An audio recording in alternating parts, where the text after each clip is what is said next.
Fala galera, continuando aqui a nossa brincadeira, olha quem a gente vai olhar aqui, ó, o ponto e vírgula. E aí, gente, veja o primeiro conceito. Separa elementos coordenados que já possuem vírgula. A verdade é que basta você entender que o ponto e vírgula só aparecerá em estruturas coordenadas. Em estruturas coordenadas. Ele jamais poderá aparecer numa estrutura subordinada. E em prova, quando o avaliador tenta derrubar o candidato, ele faz isso. Ele coloca uma frase com a estrutura subordinada e pergunta se é possível colocar um ponto e vírgula. Vou te mostrar um exemplo aqui agora. Coloca assim, ó, quando o temporal passar, vou ao parque. Veja que aqui a primeira construção ela é encabeçada pela conjunção quando, que é uma conjunção subordinativa adverbial temporal. Logo, esta primeira oração que aparece aqui na construção é uma oração subordinada adverbial temporal. Depois, o vou ao parque vai ser a oração principal. Vou colocar o OP, que é a oração principal. Inclusive, cabe salientar aqui, você já sabe, que esta vírgula é obrigatória. Nós vimos isso, não é verdade? Se eu retirar, eu vou ter um prejuízo gramatical. Aí vem o camarada e diz que dá para inserir aqui, ó, vou colocar assim, ó, que dá para inserir aqui um ponto e vírgula. Pá! Aí você olha, ó, quando o temporal passar, ponto e vírgula, vou ao parque. E aí você começa a refletir. Poxa, o que é o ponto e vírgula? É uma pausa maior que a vírgula e menor que o ponto. A vírgula ali é obrigatória. Caramba, quando o temporal passar, ponto e vírgula, vou ao parque. Não trouxe prejuízo para mim. Continuei entendendo o que foi transmitido aqui. Continuei entendendo a ideia de tempo. Ah, então é possível. Só que não é possível. De acordo com o padrão culto da língua, eu só posso utilizar o ponto e vírgula em estruturas coordenadas. Então, se eu tacasse aqui um ponto e vírgula, eu teria um prejuízo gramatical. Então, ó, não pode. Então, vamos continuar só para ver as outras coisas. Pedro tinha fome. Eu sede. Aí, olha o que acontece aqui. É uma questão de escolha da pontuação para ficar mais claro. Veja que este ponto e vírgula aqui, ele está separando estruturas coordenadas.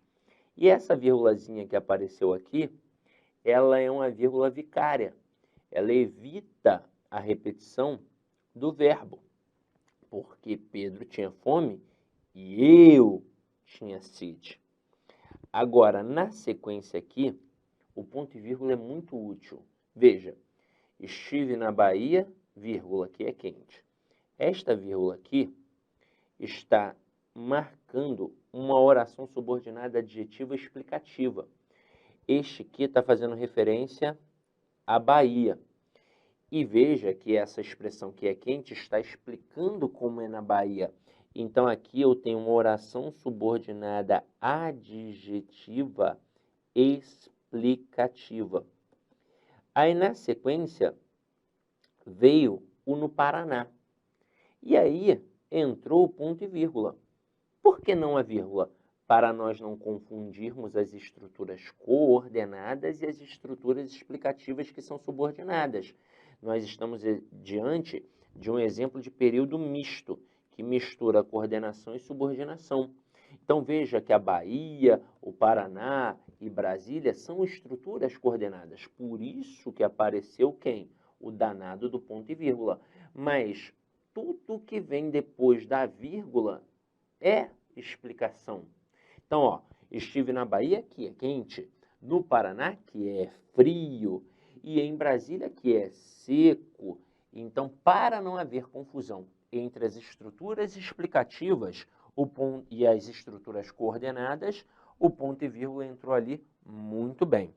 E aqui, ó, só para enfatizar, separa orações coordenadas assindéticas, ou seja, sem conectivo, ou coordenadas sindéticas, que tem o conectivo, geralmente com conjunção móvel ou que admita vírgula. Então, olha só a primeira frase. Comi muito, ponto e vírgula, passei mal.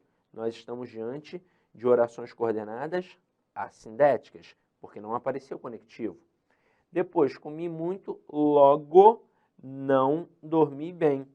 O ponto e vírgula está separando estruturas coordenadas, só que agora ela é sindética conclusiva. E depois, comi muito, continuo com fome, porém. O ponto e vírgula entrou aqui para separar estruturas coordenadas, só que agora uma coordenada sindética adversativa. Mas, basicamente, qual é a essência do ponto e vírgula? É a coordenação. E acabou. Agora, continuando aqui. Travessão, parênteses e dois pontos. Então, vamos lá. Veja a primeira frase que a gente tem aqui. Comprei frutas, morangos, peras e uvas. Você consegue perceber que existe a fruta e depois os morangos, as peras e as uvas? E aí você consegue perceber que as frutas aqui é um termo geral em relação a morangos, peras e uvas, que são termos específicos. Consegue perceber que frutas aqui é um hiperônimo e morangos, peras e uvas é um hipônimo? Caramba, Sidney, como assim? Isso fica bem claro na aula de coesão textual. A gente pode trabalhar isso numa aula só de semântica ou numa aula de coesão, que a gente vai usar a semântica para trabalhar o conceito da coesão, mas hiperônimo é um termo geral e hipônimo é um termo específico. E por que eu trouxe isso daqui? Porque morango, pera e uva são tipos de quê? De frutas. Então, fruta é um conceito mais amplo. Morango, pera e uva em relação à fruta é um conceito mais estrito, mais específico. Aí você, quando coloca aqui, ó, comprei frutas, perceba, na sequência eu digo quais são as frutas. Eu não coloquei de forma genérica, eu comprei frutas e deixei para o interlocutor imaginar quais são as frutas, porque isso é muito abrangente, muito subjetivo. Comprei frutas, pô, tem uma porrada de frutas, então não sei quais foram. E aqui, por intenção, eu quis dizer quais foram as frutas. Então, ó, comprei frutas e aí depois eu tenho um processo anunciativo. Por isso eu posso colocar aqui os dois pontos. Morangos, peras e uvas. O que vem aqui depois dos dois pontos, a gente chama de aposto. Apesar de ter uma essência explicativa, nós temos, na verdade, aqui um aposto enumerativo, porque eu vou enumerar o que eu comprei, no caso, as frutas. Morangos, peras e uvas. Eu coloco ali uma listinha do que eu comprei. Agora, quando eu coloco os dois pontos ali, anunciativos, eu não posso fechar esses dois pontos, porque os dois pontos não funcionam como as aspas ou como os parênteses. Quando a gente pensa nesse critério de pontuação, aspas abre e fecha. Eu não posso abrir e não fechar. Não vai fazer sentido. Da mesma forma, parênteses. Eu não posso abrir o parênteses e não fechar. São os dois únicos sinais de pontuação que necessariamente tem que abrir e fechar. Há outros em que eu posso abrir e fechar? Tem, mas não tem a obrigatoriedade. Agora, nas aspas e nos parênteses, eu tenho que abrir e fechar. Nos dois pontos, não tem como eu abrir dois pontos e fechar dois pontos. Eu abro com os dois pontos, mas eu fecho com um ponto ali, ó. Veja bem, eu vou fechar aqui com um ponto, tá? Aqui, ó, fechei com um ponto. Agora, eu posso pegar essa estrutura morangos, peras e uvas e colocar alguma coisa ali? Posso fazer isso? Eu posso, de alguma forma, fechar e abrir? Posso. Então, veja Vou até colocar a canetinha de outra cor para não confundir, vou colocar a canetinha vermelha. Eu posso pensar agora em parênteses e posso pensar no travessão. Só que aí é o seguinte, aqui o parênteses, né, os parênteses são os únicos que têm a obrigatoriedade de abrir e fechar quando a estrutura está no final. Essa estrutura morangos, peras e uvas, ela não está no meio intercalada, ela está no final. Então, se eu colocar um travessão, por exemplo, ó, vou colocar o travessão. Eu tenho a obrigação de fechar o travessão? Não. A estrutura já está fechada com um ponto. Então, opa, tá vendo aqui, ó? Estrutura no final. Se eu colocar os dois pontos, é só os dois pontos e lá no final o ponto. Se eu colocar o travessão, idem. Eu vou colocar o travessão, não vou fechar lá no final o ponto. Acabou. Então, ó, resolvi a segunda estrutura colocando um travessão e aqui no final, ó, o ponto. Mas caramba, ainda tem os parênteses. Agora, você viu que eu falo parênteses, é uma estrutura plural? Por quê? Porque eu tenho que abrir e fechar, de qualquer forma, independentemente de onde esteja a estrutura. Ah, mas está no final. Eu vou abrir e fechar. Então, eu vou colocar aqui, ó, comprei frutas, na terceira frase, abro parênteses, fecho parênteses e o ponto. É por isso que, de vez em quando, não só com os parênteses, mas também com as aspas, você recorta uma estrutura que finaliza em ponto e logo depois finaliza de novo em ponto. Então você pode ter o ponto que finaliza a estrutura que foi recortada, aí tem as aspas ou o final do parênteses ali fechando e logo depois tem outro ponto, porque está fechando uma estrutura maior que tem ali uma menor que foi recortada. Agora, e se a estrutura estiver no meio? Está intercalada. Eu tenho algo antes, eu tenho algo depois, e a estruturazinha ali, que vai funcionar como um aposto, aqui no caso, no meio. Ou não necessariamente um aposto, eu posso ter uma estrutura intercalada. Eu posso colocar os dois pontos? Não, porque os dois pontos, ele só abre, ele não fecha. Mas se a estrutura está intercalada, eu tenho que abrir e fechar necessariamente. E aí não cabe mais os dois pontos. Aí agora, cabe os parênteses, mas agora também cabe o travessão. Eu posso abrir e fechar. Eu posso ter um travessão duplo. Então vamos lá, ó. Primeiro com os parênteses que é mais fácil.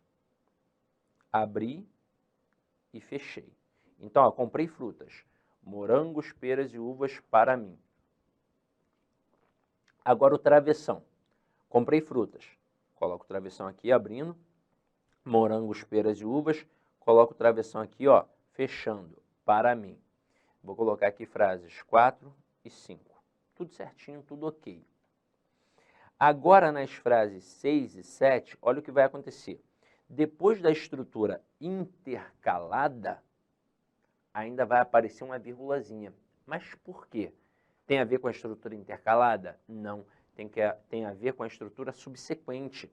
Porque na expressão que vem depois, haverá uma explicação, não da estrutura intercalada, mas da estrutura antes da intercalação. Então vamos lá, aqui, ó. Comprei frutas, abro parênteses, morangos, peras e uvas, fecho parênteses.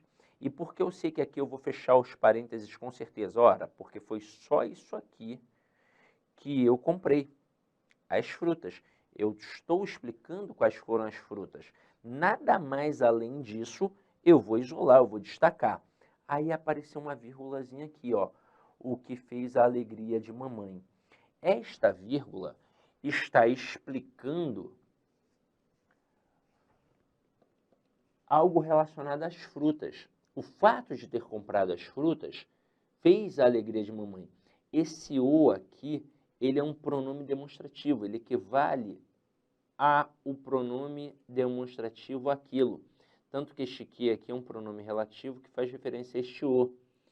Eu tenho aqui tudo ideia de explicação. Olha que interessante. Mas do que para cá, eu tenho uma ideia restritiva. A língua portuguesa realmente é muito linda. Então, ó, comprei frutas. O que fez a alegria de mamãe? Então, neste momento, vamos lá. Pensa comigo. Eu poderia